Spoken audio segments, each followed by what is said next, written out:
नमस्कार छात्रों, आप सभी का प्रेम सर यूट्यूब चैनल पर हार्दिक हार्दिक स्वागत है। जैसा कि आप मुझे जानते हैं कि मैं आपको लैंग्वेज सब्जेक्ट पढ़ाऊंगा। लैंग्वेज सब्जेक्ट में जो होता है इंग्लिश, हिंदी और संस्कृत। इंग्लिश, हिंदी और संस्कृत। तो आज हम ग्रामर के कुछ बेसिक टॉपिक को जानते हैं। आपको दिखाई पड़ रहा होगा यहाँ पर जो होता है चैप्टर, जो होता है आपका क्या है, सब्जेक्ट। यहाँ जो होता है चैप्टर मान लीजिए, टॉपिक मान लीजिए, जो होता है एक छोटा सा टॉपिक है जो होता है जिसका नाम है सब्जेक्ट। सब्जेक्ट का हिंदी अर्थ होता है विषय। सब्जेक्ट का हिंदी है विषय। यहाँ देखिए सब्जेक्ट, यानी सब्जेक्ट का हिंदी क्या है, विषय होता है। सब्जेक्ट का हिंदी है विषय। सबसे हम लोग जानेंगे कि सब्जेक्ट किसे कहते हैं। सब्जेक्ट किसे कहते हैं, देखिए लिखा हुआ है जिसके बारे में कुछ कहा जाए। जिसके बारे में कुछ कहा जाए, आपके बारे में हो चाहे मेरे बारे में हो, जिसके बारे में कुछ कहा जाए उसे सब्जेक्ट कहते हैं। उसे सब्जेक्ट कहते हैं। जिसके बारे में कुछ कहा जाए उसे क्या कहते हैं, सब्जेक्ट कहते हैं। इंग्लिश में जानते हैं अबाउट हुम और व्हिच, यहां पर व्हिच होगा, अबाउट हुम और व्हिच। अब ये हुम और व्हिच क्यों लिखा गया? हुम का प्रयोग सजीव के लिए किया जाता है और व्हिच का प्रयोग निर्जीव के लिए किया जाता है। हुम का प्रयोग सजीव के लिए किया जाता है और व्हिच का प्रयोग निर्जीव के लिए किया जाता है। तो सब्जेक्ट इंग्लिश में क्या परिभाषा बोलेंगे, अबाउट हुम और which something is said. Something का अर्थ हुआ कुछ, इज सेड का अर्थ हुआ कहा जाता है। तो अबाउट हुम और which something is said is called subject.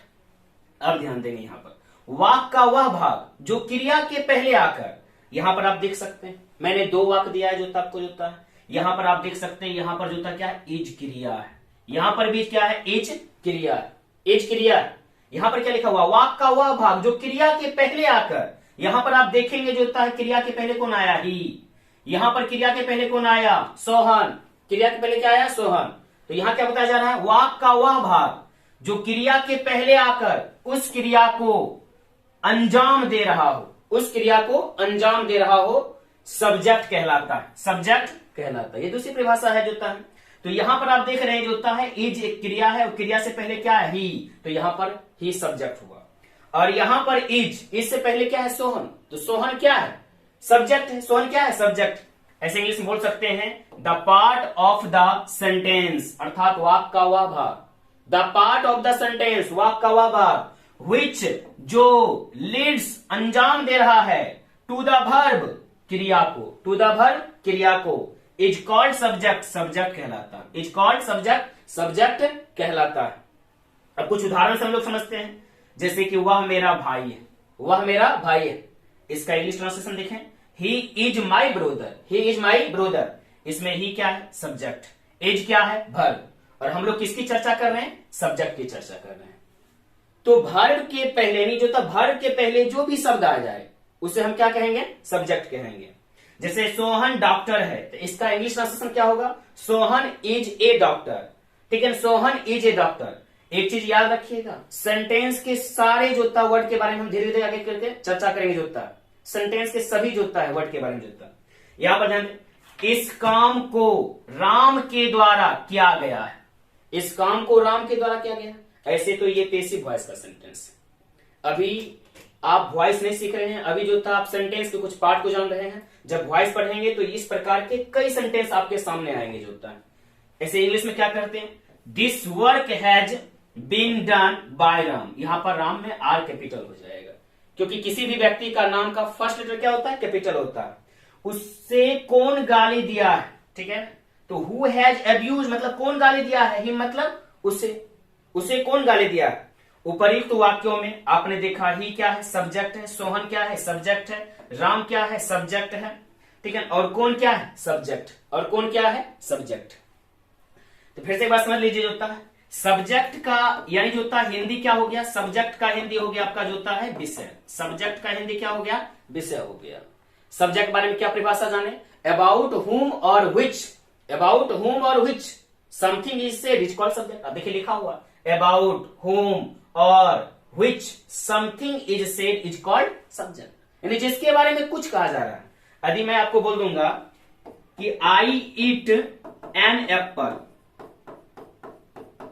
I eat an apple, अर्थात मैं सेब खाता हूं, मैं सेब खाता हूं। यहां पर आप देखिए यानी जो होता है सेब कौन खाता है, सेब कौन खाता है, तो ये आई खाता है, तो आई क्या हुआ, सब्जेक्ट। ऐसे भी यहां पर इट क्या है, वर्ब है, इट क्या है, वर्ब, और वर्ब के पहले जो हो उसे क्या बोलते हैं, सब्जेक्ट बोलते हैं। वर्ब के पहले जो हो उसे क्या बोलते हैं, सब्जेक्ट। दूसरा क्या लिखा हुआ देखिए, वाक का वह भाग, वाक का वह भाग जो क्रिया के पहले आकर, क्रिया के पहले आकर, यहां देखिए वाक में जो होता है इट जो लिखा हुआ है, इट से पहले क्या आया है, आई आया है, तो आई क्या है, सब्जेक्ट है, आई क्या है, सब्जेक्ट।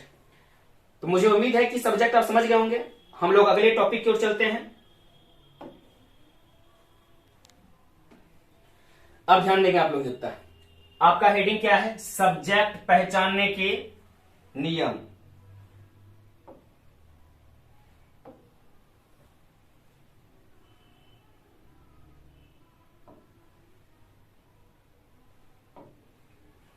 सब्जेक्ट पहचानने के नियम, तो ध्यान देंगे, जब कोई वाक टेंस में नो हो। अब टेंस की चर्चा हम लोग आगे करेंगे, फिलहाल इतना समझ लेते हैं। टेंस, ठीक है, टेंस 3 प्रकार के होते हैं, प्रेजेंट टेंस, पास्ट टेंस और फ्यूचर टेंस। जब कोई वाक टेंस में नो हो, अर्थात जिस वाक के अंत में मुख्य क्रिया नो हो, जिस वाक के अंत में मुख्य क्रिया नहीं हो।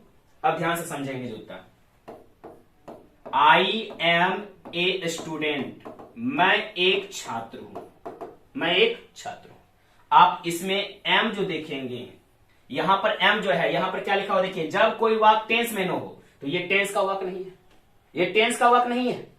अर्थात जिस वाक के अंत में मुख्य क्रिया न हो, जिस वाक के अंत में मुख्य क्रिया नहीं हो।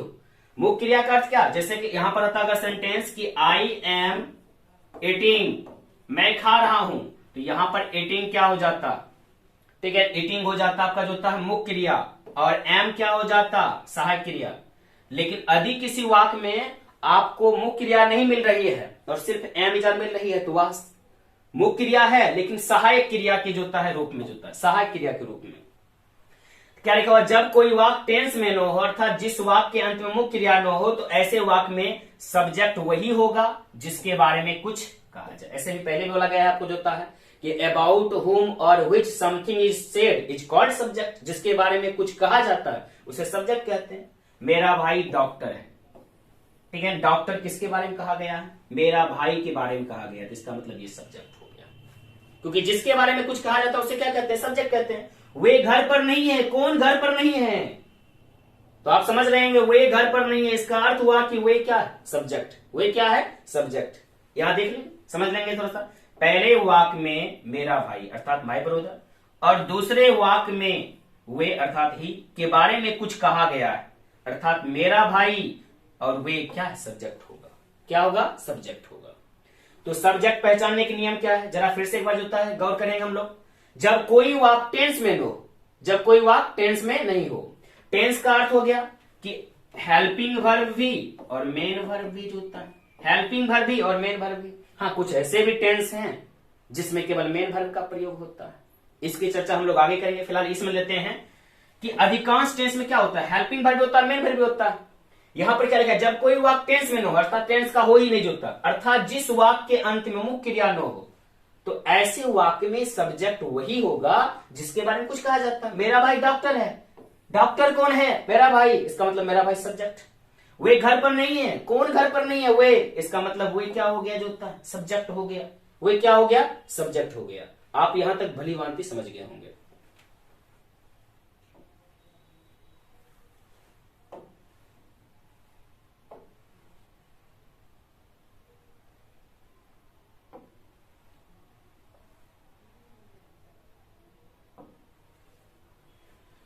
अब ध्यान दें, जब कोई वाक टेंस में हो, देखिए क्या लिखा हुआ है, जब कोई वाक टेंस में हो, जब कोई वाक टेंस में हो। अब टेंस की बात कर लेते हैं थोड़ा सा।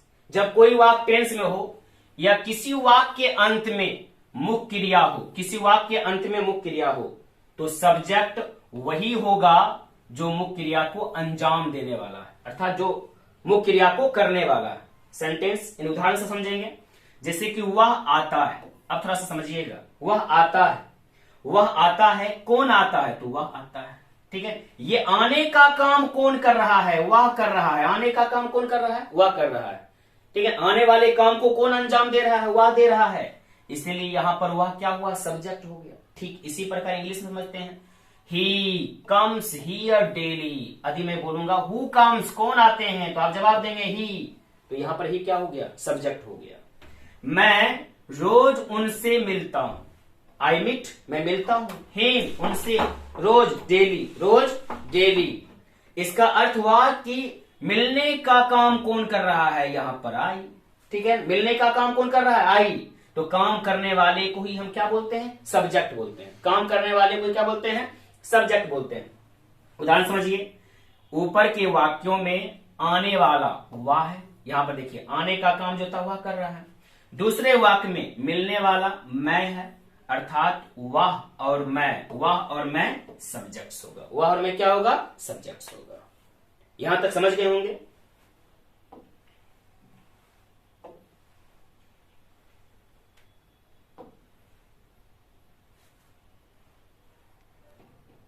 जब कोई वाक्य टेंस में हो, अब थोड़ा सा ध्यान दीजिएगा क्या लिखा हुआ है, जब कोई वाक्य टेंस में हो या किसी वाक्य के अंत में मुख्य क्रिया हो।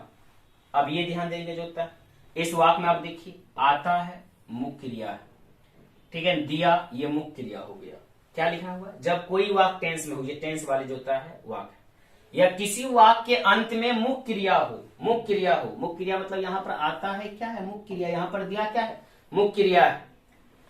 तो मुख्य क्रिया से कौन या किसने से प्रश्न करने पर, कौन या किसने से प्रश्न करने पर, प्रश्न कर लेते हैं। जैसे प्रश्न कर देंगे कौन आता है, कौन आता है, ध्यान देंगे कौन आता है, ठीक है, कौन आता है। और यहां पर देखिए दूसरे वाक्य में जो होता है, यानी कौन दिया, कौन दिया, ऐसे तो लिखा हुआ आप देख सकते हैं जो होता है कौन दिया, ठीक है ना।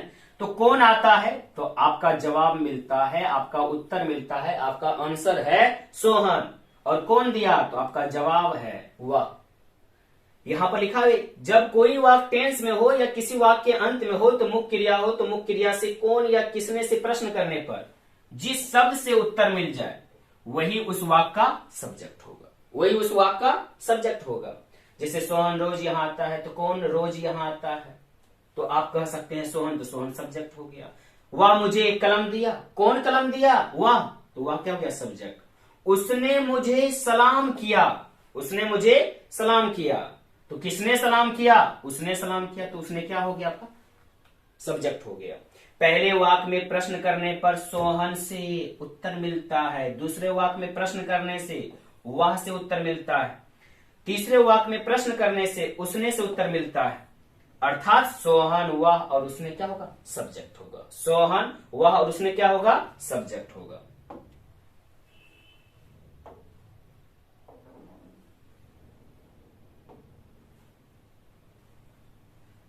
अब हम एक नई टॉपिक जो तक पढ़ेंगे, ध्यान देंगे, सब्जेक्ट के बारे में जान लिए। अब हम लोग जानेंगे प्रीडिकेट के बारे में। सबसे पहले स्पेलिंग जान लिए, PREDICATE,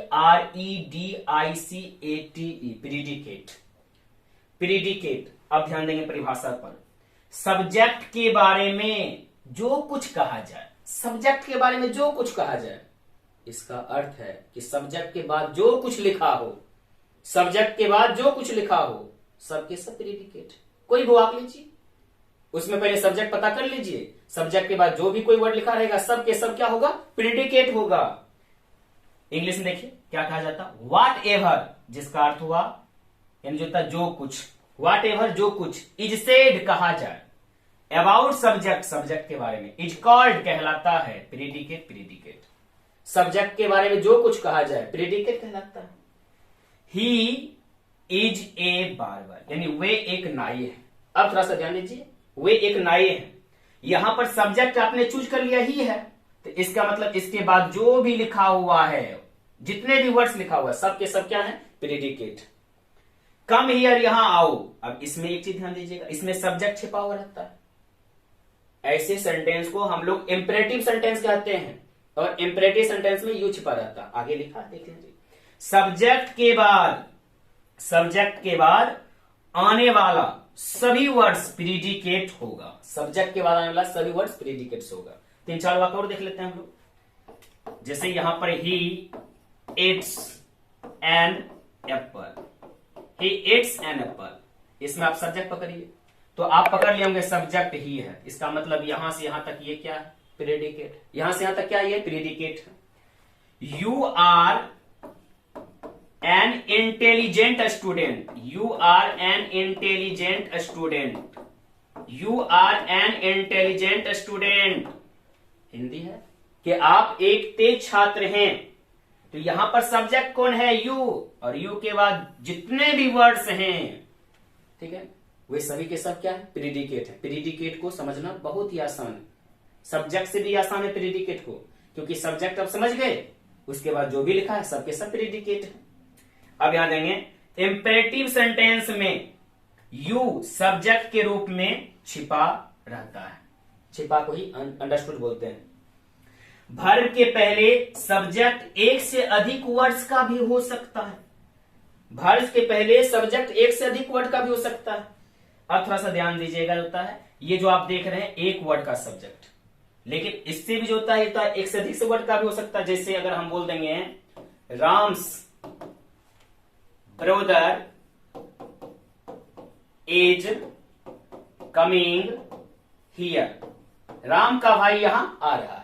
यहां पर आप देखें सब्जेक्ट कौन है, प्रश्न कीजिएगा हु इज कमिंग हियर, कौन यहां आ रहा है, तो उत्तर मिलेगा आपको राम्स ब्रदर। तो ये राम्स ब्रदर क्या हो गया, आपका सब्जेक्ट हो गया, और इसके बाद इज कमिंग हियर क्या हुआ, प्रेडिकेट हुआ। यहां आपने देखा होगा एक से अधिक वर्ड है जो होता है।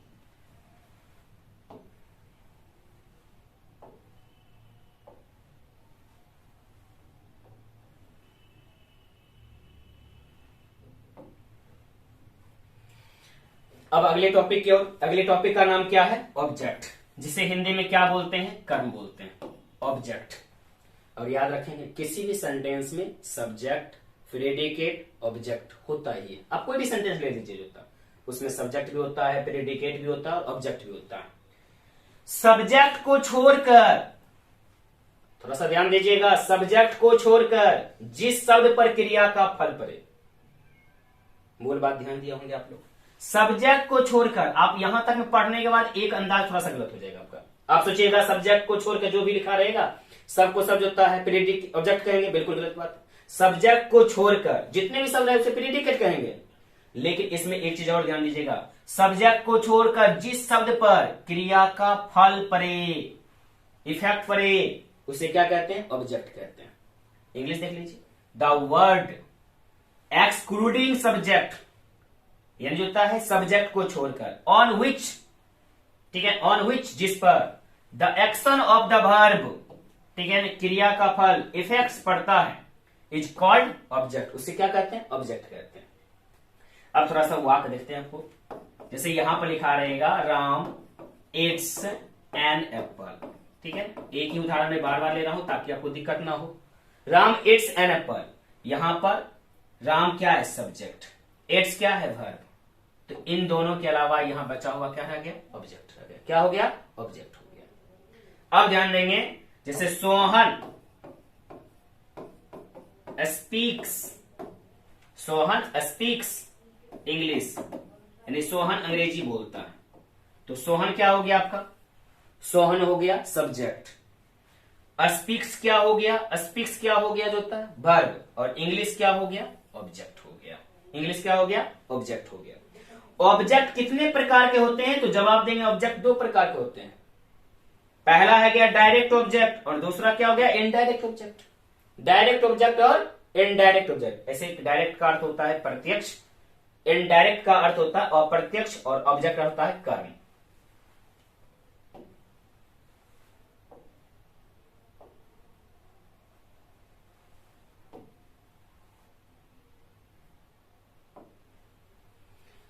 अब ध्यान देंगे, डायरेक्ट ऑब्जेक्ट समझेंगे। सजीव को छोड़कर, देखिए ध्यान दीजिएगा, सजीव को छोड़कर यानी लिविंग थिंग्स को छोड़कर किसी भी चीज का प्रयोग जब ऑब्जेक्ट के रूप में हो तो उसे क्या कहते हैं, डायरेक्ट ऑब्जेक्ट कहते हैं। आप कह सकते हैं लिविंग वस्तुएं के नॉन लिविंग वस्तुएं को क्या कहेंगे, होता है डायरेक्ट ऑब्जेक्ट कहेंगे, होता है। सजीव को छोड़कर किसी भी चीज का प्रयोग जब ऑब्जेक्ट रूप में हो तो उसे क्या कहते हैं, डायरेक्ट कहते हैं। यहां देख लीजिए, ही टीचेज इंग्लिश, वे अंग्रेजी पढ़ाते हैं, ही टीचेज इंग्लिश, वे अंग्रेजी पढ़ाते हैं। यहां ही क्या है, सब्जेक्ट, टीचेज क्या है, वर्ब है, और इंग्लिश क्या है? ऑब्जेक्ट। किस प्रकार का ऑब्जेक्ट? कैसा ऑब्जेक्ट? डायरेक्ट ऑब्जेक्ट या इनडायरेक्ट ऑब्जेक्ट? तो आप जवाब देंगे इनडायरेक्ट, क्योंकि यहां सजीव नहीं है, इंग्लिश सजीव नहीं है। ठीक है। अब दूसरा देखिए, grammar was not taught, grammar नहीं पढ़ाया गया टुडे, आज, यानी आज ग्रामर नहीं पढ़ाया गया, ग्रामर आज नहीं पढ़ाया गया। यहां पर आप देखेंगे जो होता है ग्रामर वाज नॉट, ग्रामर जो होता है नहीं पढ़ाया गया, तो ग्रामर क्या है? सजीव नहीं है, सजीव। इसका मतलब ये आपका जो होता है डायरेक्ट ऑब्जेक्ट हो गया। ऊपर के वाक्यों में इंग्लिश और ग्रामर डायरेक्ट ऑब्जेक्ट के उदाहरण है, डायरेक्ट ऑब्जेक्ट के उदाहरण है। यहां तक समझ गए होंगे आप? आगे चलते हैं हम लोग।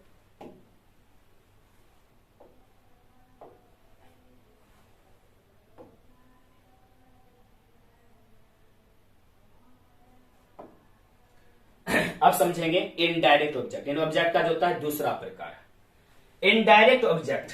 अब ध्यान दीजिए, जब सजीव का प्रयोग, उसमें आप लोग पढ़ेंगे सजीव को छोड़कर, इसमें सजीव का प्रयोग, यानी आप कह सकते हैं सजीव को छोड़कर बाकी सभी को क्या बोलते हैं? Indirect object, direct object. लेकिन जो था सजीव को क्या बोलते हैं? डायरेक्ट ऑब्जेक्ट बोलते हैं।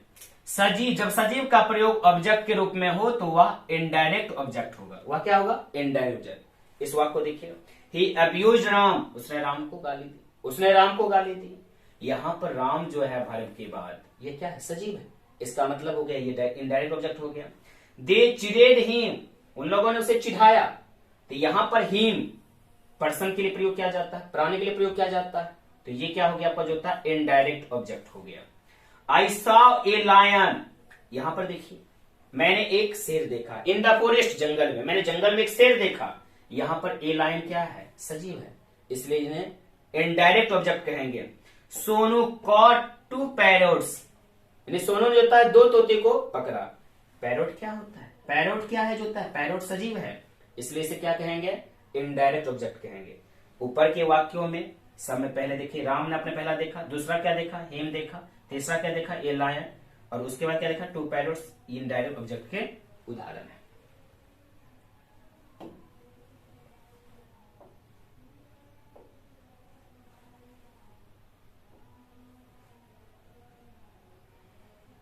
अब देखिए, यानी आखिरी टॉपिक हम लोगों ने अभी तक क्या क्या पढ़ा, ध्यान देंगे।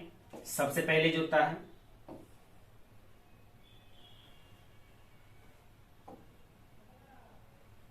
सबसे पहले हम लोगों ने जो होता है सब्जेक्ट के बारे में जाना।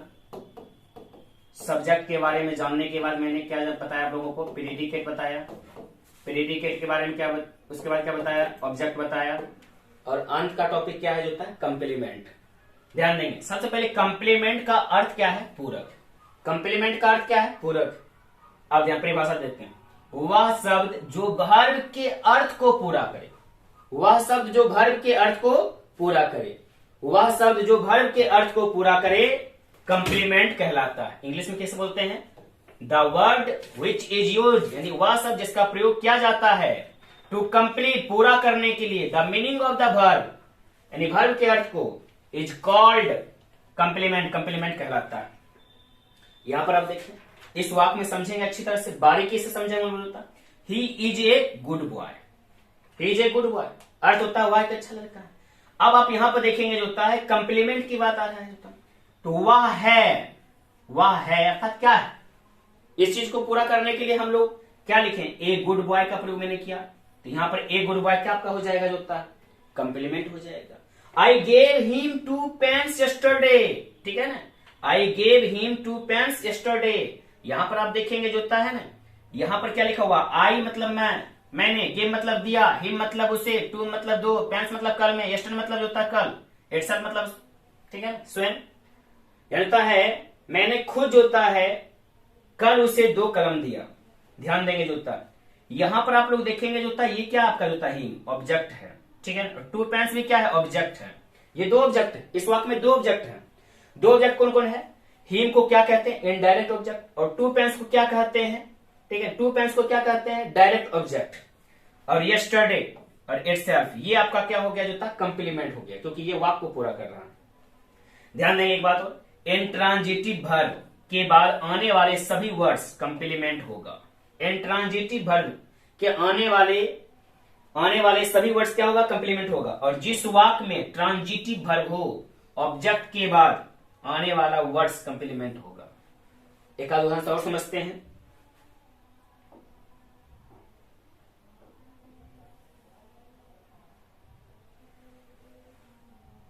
अब आप लोग ध्यान देंगे, आज का टॉपिक क्या क्या हुआ पहले ये जान लेते हैं थोड़ा सा होता है। आज के टॉपिक में आप लोगों ने पढ़ा सब्जेक्ट के बारे में, प्रेडिकेट के बारे में, प्रेडिकेट के बारे में, ऑब्जेक्ट के बारे में, ठीक है, और साथ ही साथ ऑब्जेक्ट के 2 टाइप्स के बारे में, 2 प्रकार के बारे में जो होता है, और इसके बाद कंप्लीमेंट। उसके बाद क्या परहेज होता है? कंप्लीमेंट। कंप्लीमेंट सब्जेक्ट के बारे में क्या बोला गया कि जिसके बारे में कुछ कहा जाए, जिसके बारे में कुछ कहा जाए उसे क्या कहते हैं? सब्जेक्ट कहते हैं। एक सेंटेंस लेते हैं, जैसे मैंने ले लिया I gave him 2 pens yesterday. ध्यान देंगे, I gave him 2 pens yesterday. थोड़ा सा ध्यान देंगे, सबसे पहले जो होता है मेन वर्ब क्या है? गेव। और मेन वर्ब के पहले जो लिखा हो उसे क्या बोलते हैं? सब्जेक्ट बोलते हैं। क्योंकि कौन दिया या किसने दिया? हु गेव, किसने दिया? तो आई, तो इसलिए आई क्या है? सब्जेक्ट। और गेव क्या है आपका? यह जो होता है वर्ब। लेकिन यदि आप इसे कहेंगे यहां से गेव हिम 2 पेन्स यस्टरडे, तो इसको बोलते हैं हम लोग क्या बोलेंगे? प्रेडिकेट भी बोलेंगे। क्या बोलेंगे? प्रेडिकेट। क्योंकि सब्जेक्ट के अलावा जो भी कुछ लिखा हो सेंटेंस उसे क्या बोलेंगे? प्रेडिकेट बोलेंगे। अब रही बात ऑब्जेक्ट की बात, रही बात ऑब्जेक्ट की बात, तो यहां ऑब्जेक्ट कितने हैं? 2 हैं। हिम भी आपका जो होता ऑब्जेक्ट है, 2 पेन्स भी क्या है आपका? ऑब्जेक्ट। अंतर क्या है? ऑब्जेक्ट 2 प्रकार के होते हैं, एक डायरेक्ट ऑब्जेक्ट और दूसरा इनडायरेक्ट ऑब्जेक्ट। सजीव को छोड़कर जितने भी हैं सभी को बोलते हैं डायरेक्ट ऑब्जेक्ट, और सजीव को क्या बोलते हैं? Indirect object. अर्थात यहां पर हिम क्या हुआ? Indirect object. और 2 पेन्स क्या हो गया? 2 पेन्स हो गया आपका जो होता है, यानी होता है हिम आपका हो गया इनडायरेक्ट, और 2 पेन्स हो गया जो होता है डायरेक्ट ऑब्जेक्ट। और यस्टरडे क्या हो गया? यस्टरडे, तो यस्टरडे याद रखिएगा, ये दोनों तो ऑब्जेक्ट हो गया, और यस्टरडे आपका क्या हो गया? कंप्लीमेंट हो गया। तो आप इस वाक्य से भली भांति समझ गए होंगे जो होता है कि सब्जेक्ट किसे बोलते हैं, प्रेडिकेट किसे बोलते हैं, ऑब्जेक्ट किसे बोलते हैं, और कंप्लीमेंट किसे बोलते हैं। तो आज की क्लास जो होता है आपकी यहीं पर समाप्त होती है। इसके देखने के लिए जो होता है आपको ढेर सारी जो होता है शुभकामनाएं।